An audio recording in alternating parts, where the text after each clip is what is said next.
야곱이 아버지에게 나아가서 내 아버지여 하고 부른데 가로되 내가 여기 있노라. 내 아들아 네가 누구냐?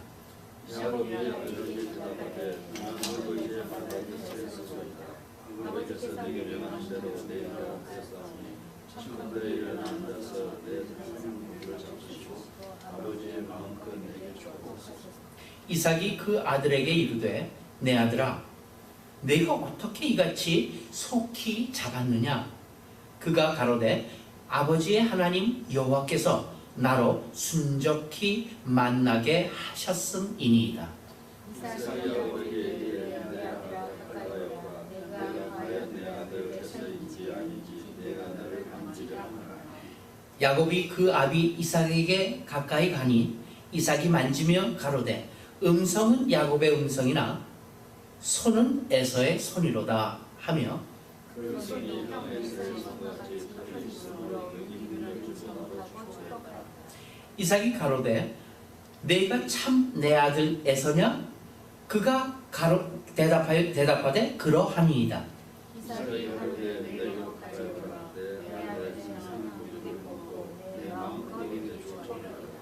야곱이 그에게로 가져가매 그가 먹고 또 포도주를 가져가매 그가 마시고 그 아비 이삭이 그에게 이르되 내 아들아 가까이 와서 내게 입맞추라.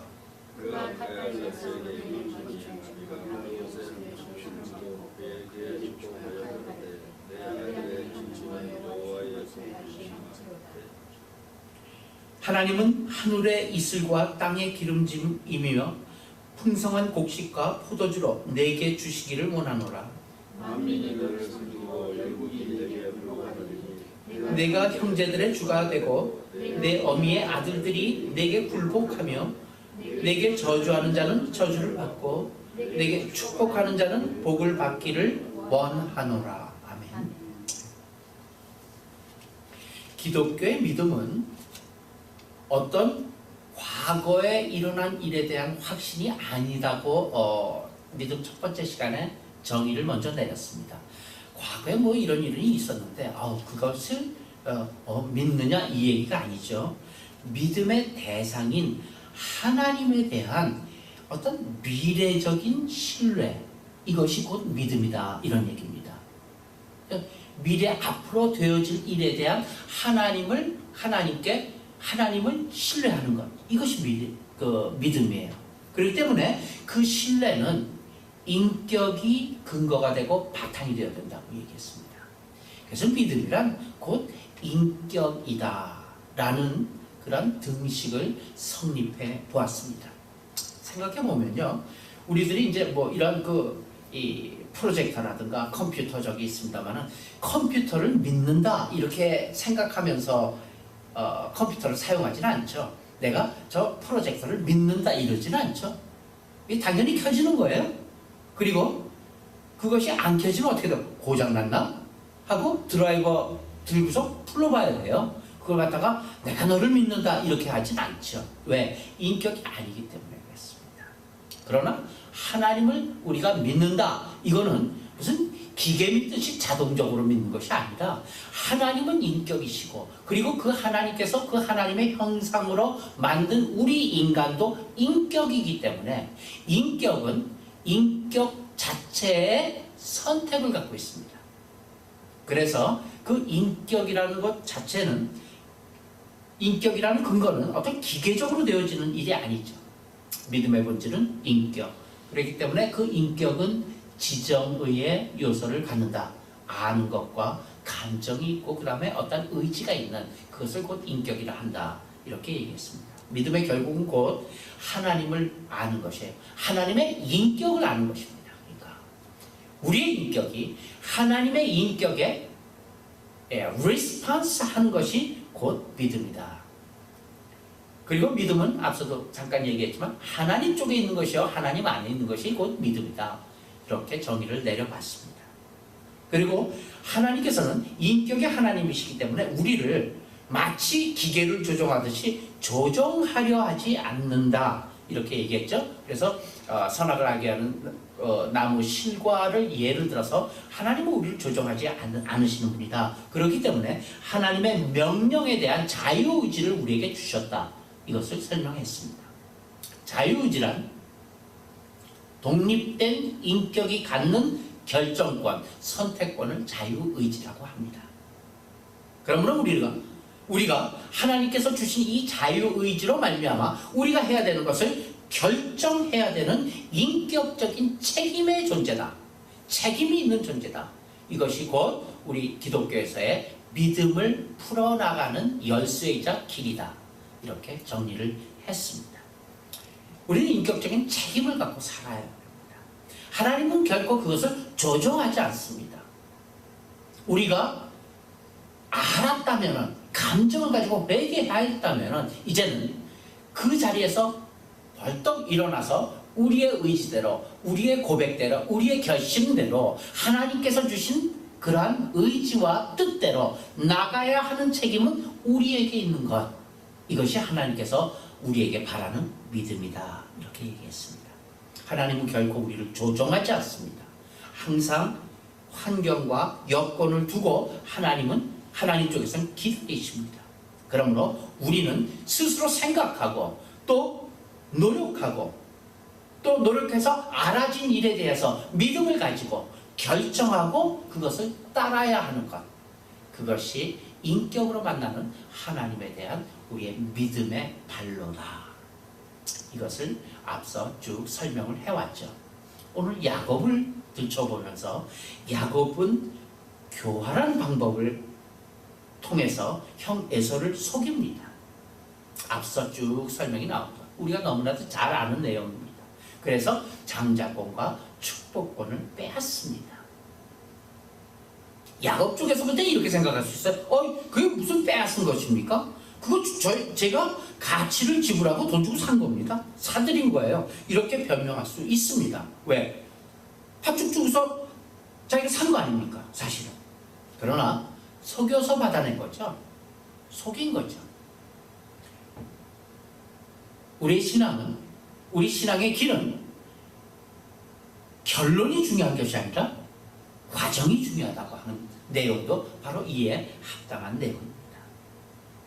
이 모든 것의 결과로 말미암아 형 에서의 분노로 그 분노를 막을 길이 없어서 떠나서 도피를 합니다. 야곱은 스스로 고난의 길을 자초한 하나의 인물로 성경은 설명하고 있습니다. 오늘 본문에서 보겠습니다. 내가 누구냐? 이렇게 아버지 이삭이 묻지 않습니까? 맏아들 에서입니다. 이렇게 자신을 속이고 있어요. 그리고 보면서 야곱을 살펴보면서 참 누가 야곱 같나 이렇게 많이 묵상을 했습니다. 누가 야곱 같습니까? 내가 아는 아무개가 야곱 같나요? 내 자신이 야곱 같죠. 사실 야곱을 통해서 나를 살펴보기 위해 성경에서 야곱에 대한 많은 페이지를, 많은 내용을 그렇게 할애한 것을 우리는 깨달아야만 되죠. 사실 야곱이 장자권을 얻기 위해 속임수를 쓴 것, 그것도 한번 생각해 보세요. 속였잖아요. 그 속임수를 쓴 게 왜 그럴까요? 하나님께서 일찍이 25장 23절에서 큰 자는 작은 자를 섬길 것이다 약속을 줬어요. 뱃속에 있을 때 이미 약속을 받았어요. 그런데 야곱은 태어나서 지금 현재에 이르기까지 그 하나님의 약속이 이행될 것을 의심한 거예요. 그렇게 한번 하나님 말씀하셨겠지. 하나님 믿지 않는 거예요. 의심하고 있는 거예요. 그렇기 때문에 하나님께서 그러한 또 빌미를 주셨으니까 내가 그 장자권은 내가 얻어야지. 내가 빼앗아야지. 하나님에 대한 불신이죠.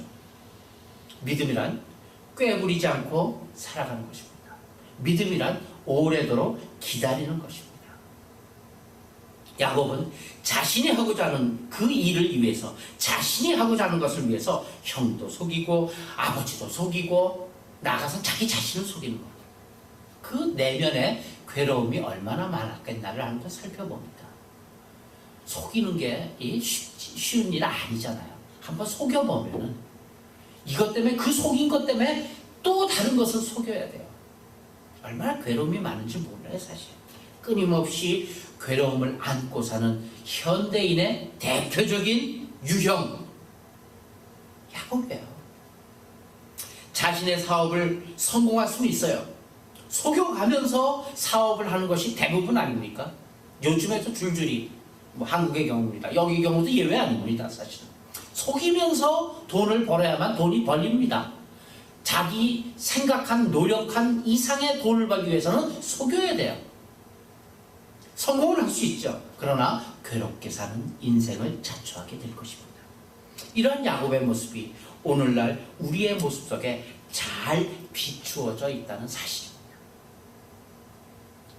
하나님은 리브가에게 야곱이 하나님의 복을 받을 것을 약속했습니다. 그리고 말씀하셨습니다. 그러나 마찬가지 그의 어머니인 리브가는 속임수를 쓰는 걸 시작해요. 음모를 짜냅니다. 인위적으로 에서를 확실하게 제외시키려고 스스로 노력합니다. 그녀는 기도하며 하나님께 나가야 될 그 일을 자신의 육체적인 계획에 의존한 대표적인 인물. 그것이 사실은 관례가 돼서 후에 야곱은 이런 모친의 성품을 담게 되는 거예요. 야곱이 뭐 보고서 그렇게 거짓말 잘하는 사람으로 자라났겠어요? 자기 엄마 보고서 자라나는 거예요. 그 모친 리브가는 그 자신의 죄값을 톡톡히 치릅니다. 공짜가 없잖아요. 세상에도 공짜가 없는데 하나님 앞에서는 더더욱이 공짜가 없죠. 우리의 머리털까지 쓰시는 하나님께서 지나가시겠습니까? 덮어주시겠습니까? 용서는 하십니다. 하나 죄값은 치러야 된다는 사실. 그녀는 다시 자신의 아들 야곱을 보지 못합니다. 장남에서는요. 그나마 남아있는 장남에서는 고의적으로 그걸 다 알았기 때문에 그녀를 마음을 상하도록 그렇게 마음을 흔드는 행동을 합니다. 그녀의 나쁜 본보기는 고스란히 야곱에게 전가되었고 야곱은 20년에 걸친 시련을 겪게 돼요. 야곱은 또한 자기의 생애를 통해서 하나님의 약속을 분명히 잘 알고 있었고 잘 아는 상태로 자랐습니다. 그러나 하나님께 귀를 기울이는 대신에 자기 어머니의 잘못된 계획에 귀를 기울입니다. 이 둘은, 이 모자는 하나님의 계획을 성취시키려 한 것이에요. 사실은 하나님께서 약속을 주셨기 때문에 하나님의 계획을 성취시키려 고의적으로 얼마나 서둘렀고 고의적으로 그것을 이루기 위하여 노력한 결과가 된 거예요.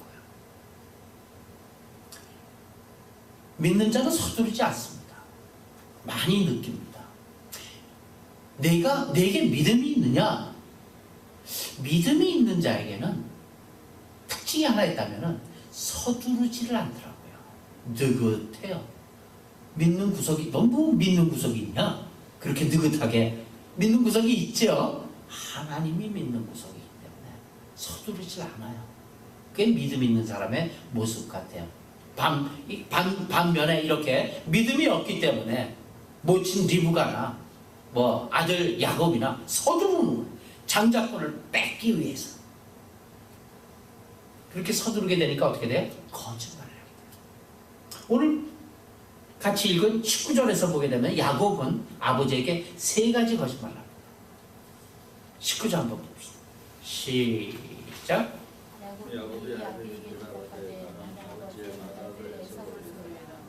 아버지께서 내게 명하신 대로 내가 하였사오니 청컨대 일어나 앉아서 내 사냥한 고기를 잡수시고 아버지의 마음껏 내게 축복하소서. 참 맏아들 에서로서이다. 나는 에서입니다. 거짓말하죠. 아버지가 내게 명하신 대로 내가 하였사오니 내가 했대요. 내가 요리했대요. 누가 요리했죠? 요리는 어머니가 했죠. 자기가 요리. 내가 사냥한 고기를 잡수시고 자기가 사냥했어요. 자기 사냥할 줄 몰라요. 다 어머니가 가서 사냥해 왔겠죠. 그 고기도 염소고기였어요. 양고기. 쭉 밑에 내려가면 27절의 입맞춤도 속임수죠. 속임수나 마찬가지입니다. 야곱도 이 죄값을 온전히 하나도 예외 없이 송두리째 치릅니다. 그는 아내를 만든 일로 라반에게 속임을 당합니다. 삼촌 라반이. 그의 품삯도 여러 번 바꾸는 그런 속임도 당하죠.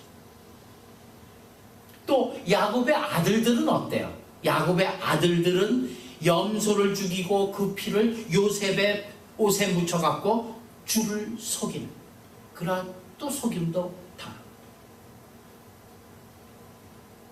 내 죄가 너를 찾아낼 것을 명심하라. 성경이 이렇게 얘기합니다. 내 죄가, 우리의 죄가 나를 찾아낸대요. 집안의 죄는 언제나 비탄과 오해를 가져오는 것. 이삭과 리브가가 아들들을 편애하지 않고 결혼 초기에 그랬던 것 같이 어떤 문제들을 놓고 늘 계속 기도했다면 이런 문제 생겨나지 않았을 거예요. 편애하지 않았다면 이런 문제 생겨나지 않았어요. 그리고 하나님께서 하나님 자신의 방법을 사용하시도록 기다렸다면 이런 문제 생기지 않았어요. 사실은 상황이 달라졌을 것입니다. 하나님의 뜻이 이루어졌겠죠. 하나님께서 말씀하셨던 대로 작은 자가 큰 자가 작은 자를 섬기기로 한 일은 하나님의 방법대로 이루어졌겠죠. 분명히 하나님의 약속이기 때문에. 이들은 거짓말을 해서 하나님의 방법을 이루었지만 그러한 거짓말된 비탄과 오해와 그러한 잘못됨을 고스란히 받아야 된다는 사실.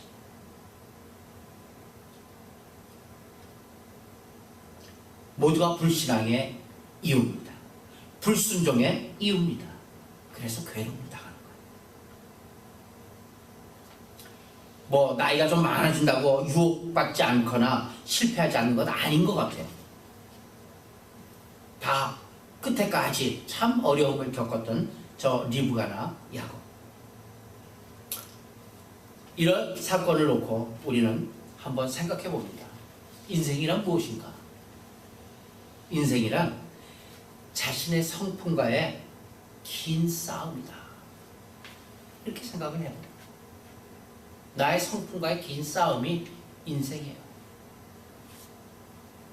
조용한 성품이든 그렇지 못한 성품이든 그것은 겉으로 드러난 성품이에요. 이것은 성품이라고 얘기하는 건 아닙니다. 사람마다 특징이 있죠. 어떤 사람은 참 급한 사람이 있어요. 그걸 나무라는 것이 아닙니다. 어떤 사람은 아주 진중한 사람이 있어요. 신중한 사람이 있어요. 그것을 좀 좋다고 하는 그 얘기가 아니에요. 그러한 성품이 있는 것은 겉으로 드러나는 성품인데 지금 얘기하고자 하는 것은 속에 있는 내면에 드러나지 않는 또 다른 성품이 있다는 사실이에요. 우리는 그 성품과 이 겉모습과의 사이를 끊임없이 갈등하면서 살아가는 것이 인생이에요. 그런데 성도와 불신자의 차이는 무엇인가? 성도는 이 차이는 이 싸움을 내 내면에 있는 이 성품과 겉에 드러난 성품과의 사이를 하나님 안에서 예수 안에서 하는 것이 신도예요. 신앙인이에요. 그리고 그러한 싸움을 자신하고 하는 것이 세상 사람들이죠. 그것이 다릅니다. 그것이 성도와 불신자의 차이입니다. 그래서 성도의 이름으로 되어 있는 이 야곱, 믿는 자의 반열에 있는 이 야곱의 경우는 어떠한 내면적인 갈등과 겉으로 드러난 성품과의 이 고민, 이 스트러글이 있는지 살펴보겠습니다. 야곱이라는 이름 자체서부터가 우리는 신경 써 볼 수 있는 이름이에요. 경쟁하는 자예요. 야곱이라는 뜻이 경쟁하는 자 혹은 계략, 사기꾼, 속이는 자, 부정적인 뜻이 훨씬 많은 이름을 갖고 태어났습니다. 사실 야곱의 경우를 보게 되면 자기 이름에 걸맞게 산 사람이다 이렇게까지도 얘기할 수 있어요. 이름대로 살았어요. 아버지 속였죠, 형 속였죠, 장자권 뺏었죠. 삼촌 집에 가서는요, 삼촌 속였죠. 그래서 삼촌 재물을 다 이제 빼앗게 됩니다. 뒷시간에 이 얘기가 되겠죠. 성품의 본질 자체가 속이는 자예요. 계략과 사기. 잘 살아보겠다고 한 일이에요, 이게. 큰 나쁜 성격, 나쁜 성품이라고 보기보다는 사실 한번 뜯어보세요. 자기 잘 먹고 잘 살기, 좀 부자로 살기 위해서 계략을 쓰면 머리 쓴 거예요. 그렇다고 인생이 편안했냐? 매일 쫓기는 삶이었죠. 편안히 살지 못했습니다. 형의 복수와 위협에 떨어야 됐죠. 부모와 생이별 감수해야 됐어요. 자신의 본성으로부터 피해 다녔던 사람이 아닌가, 이렇게 야곱을 진단합니다. 본성을 드러내고 그 본성을 하나님 앞에서 그 본성을 놓고 기도하며 그 본성을 어떻게든 하나님의 형상으로 회복시켜야 되는 것이 우리의 신앙이요, 우리가 가야 될 길입니다. 예배도 그것을 위해서 있는 것이요, 우리의 믿는 신앙도 우리의 본성을 위해서 있는 것입니다. 물론 예수 그리스도로 말미암아 우리의 죄는 사함받았고 우리는 이제 천국 백성이 됐다는 것, 이것은 믿음의 초기의 단계, 뭐라 그래야 될까요? 가장 기초적인 거예요. 아는 거예요, 그거는. 그러면은 그것이 다라면은 데려가셔야죠. 믿는 그 순간에 다 데려가셔야죠. 하늘로 들림받아서 데려가셔야죠. 왜 우리를 믿음 후에도 이렇게 같은 세상에 놓고 같은 세상의 어려움을 겪게 하시며 같은 세상에서 같이 믿지 않은 사람과 부딪혀서 갈등하게 하시는 얘기예요. 아직까지 우리에게 고쳐져야 될 옛 속성, 옛사람, 혹은 우리 내면의 인간성, 내면의 인격, 이 야곱 같은 인격이 있기에 이것을 하나님 앞에 드러내놓고 예배를 통해서, 말씀을 통해서, 기도를 통해서, 나하고의 싸움을 통해서 이것을 성화시켜가는 것, 이것이 우리의 숙제예요. 이것이 믿음으로의 길입니다. 또한 교회가 가르쳐야 할 내용이기도 합니다. 무겁죠. 조금 힘들죠. 그러나 하나님께서 지금 주목하고 계신 것은 우리가 잘 먹고 잘 살고 베풀고 기뻐하는 것, 그것만이 하나님께서 원하실 것이 아니다라는 얘기예요. 보다 근본적이지만 꼭 우리가 회복돼야 될 우리의 인간성, 우리의 본성, 우리의 속사람입니다. 거기에 야곱은 빵점. 그것을 하나님께서는 역설적으로 우리에게 보여주고 있는 것이 창세기 끝부분 야곱에 대한 생입니다.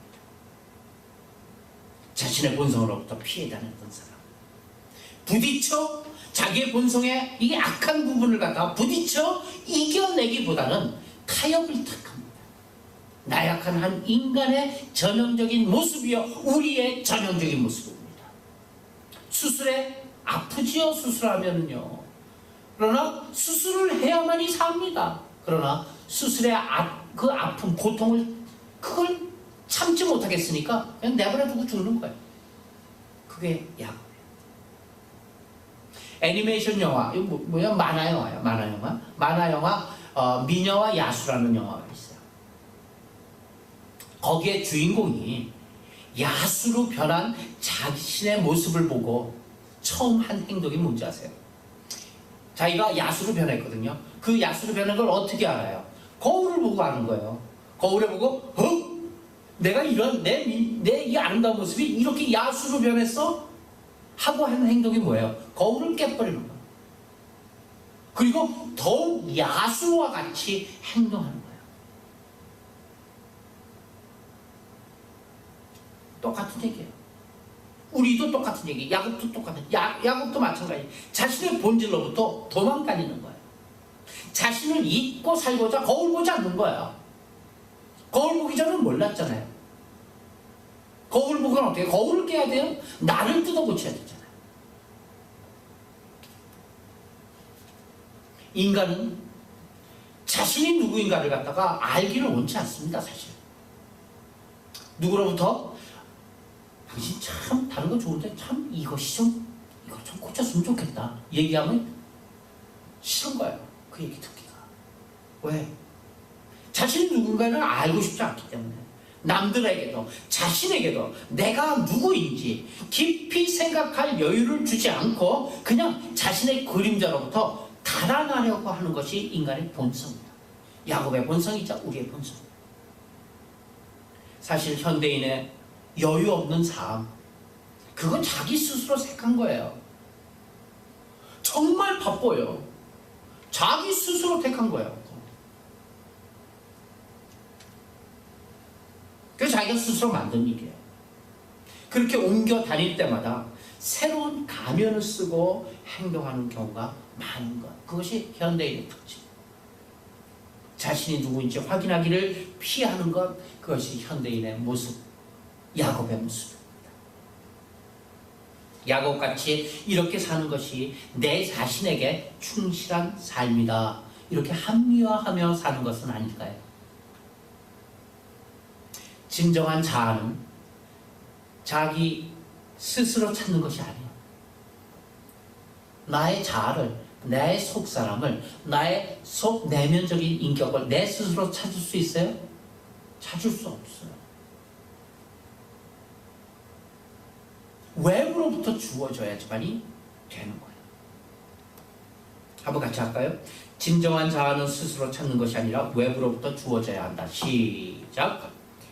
진정한 자아는 외부로부터 내 스스로 찾는 것이 아니라 외부로부터 주어져야 한다. 아마 금주의 말씀 썸마리에 나와 있을 것입니다. 거울이 있어야 우리는 우리의 외모를 볼 수 있듯이 말입니다.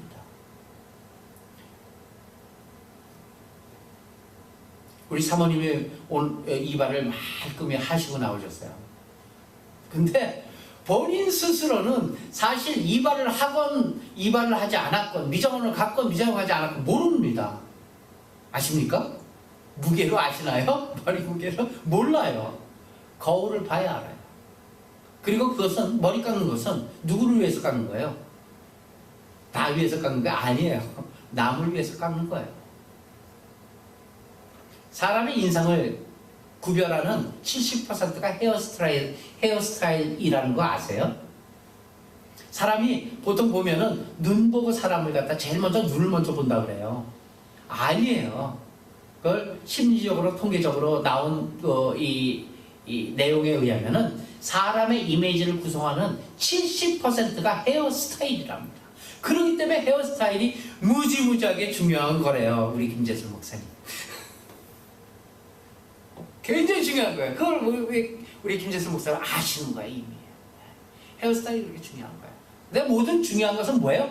나 보기 위해서예요? 아니에요. 남에게 보이기 위해서예요. 내 자신은 몰라요. 거울이 있기 전에. 하나님이 그걸 아십니다. 거울이 있어야 우리의 외모를 알 수 있듯이 사람이란 모두가 자신의 내면과 단절된 존재라는 얘기예요. 내면과 단절이 되어 있어요. 그렇기 때문에 그 내면을 보여주시기 위해서 하나님께서는 우리에게 거울을 주십니다. 자신으로부터 도망다니고 하나님의 보호로부터도 도망다니던 이 야곱에게 하나님께서는 자신의 모습을 볼 수 있는 다양한 거울로 찾아오셨어요. 하나님. 마찬가지로 하나님께서 늘 우리들의 정체성을 확인할 수 있도록 하나님께서 찾아오십니다. 거울로 찾아오십니다. 그 방법이 무엇입니까? 그 방법이 내 주변이에요. 주변. 내 주변에 있는 인물을 통해서 나를 보는 그 내 주변이 곧 거울이라는 얘기예요. 그 내 주변이 곧 하나님이에요. 내 정체성을 알 수 있도록.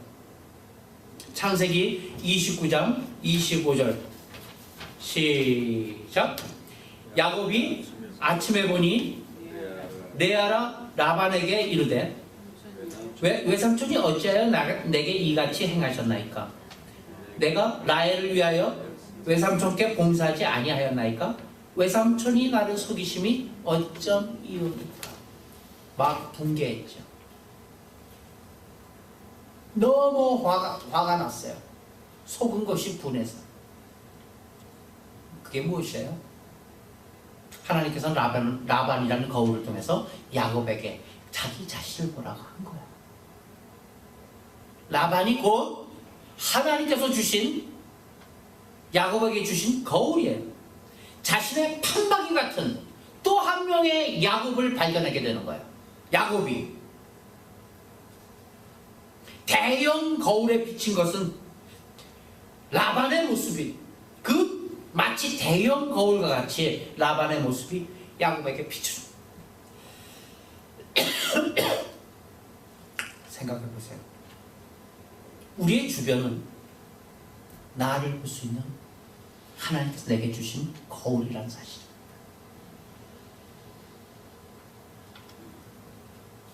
그러다가 창세기 31장 13절에서 하나님께서 직접 나타나십니다.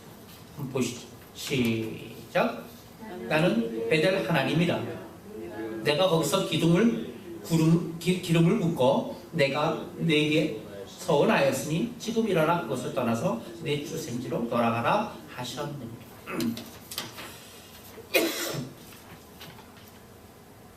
야곱이 적과 꿀이 흐르는 땅으로 돌아간 것은 할 수 없어서 돌아간 거예요.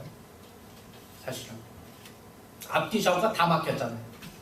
하나님 막아놓으셨어요. 할 수 없이 거기를 가게. 야곱은 하나님의 명령에 따라 고향으로 돌아갑니다. 그리고 창세기 32장 27절에 보면 약복강가, 오늘은 안 써있는, 기록해 놓지 않았는데, 고향 돌아가는 길에 약복강가에 홀로 남아있을 때 하나님께서 찾아오시는 사건, 다음 주의 얘기입니다. 더 이상 자신의 모습으로부터 도망할 수 없는 상태가 놓이게 되는 야곱. 하나님 하시고 막다른 골목으로 내려모시는 거예요. 그것이 약복강가입니다.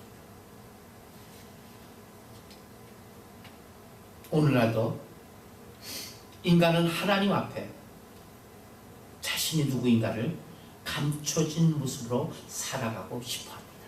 야곱과 같이 그럴듯하게 포장된 모습으로 살아가고 싶어합니다. 치열하게 자신을 잊고 살아가기를 원합니다.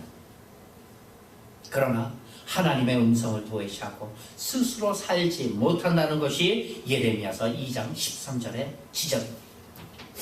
마지막 절이죠. 시작.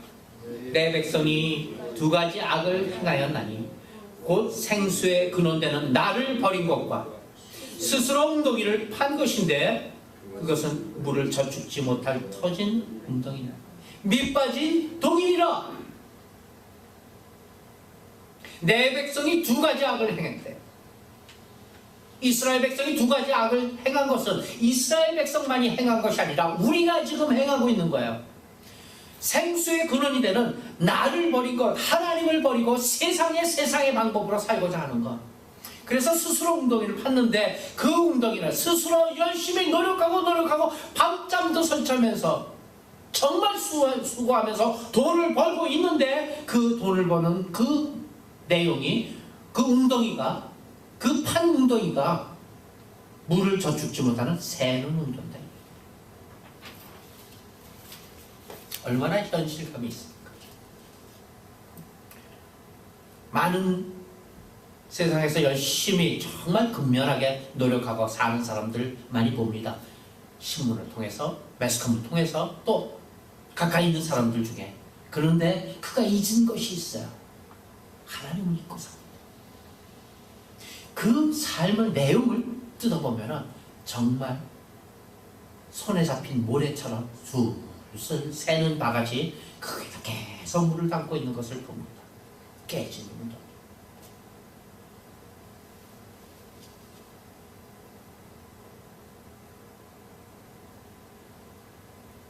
스스로 판 웅덩이, 밑빠진 덩. 인간이 헛되이 자신을 구하려 하는 것, 그것을 그치고 하나님께 돌아오라는 말씀입니다. 하나님 앞에 솔직히 내 자신을 구할 때, 새로운 이름을 얻게 돼요. 이미도 아버지였던 그 하나님이 그 하나님의 계획대로 확실한 귀환을 하나님께서는 약속해 주신 것이에요. 우리 인생은 감추어진 성품과의 싸움입니다.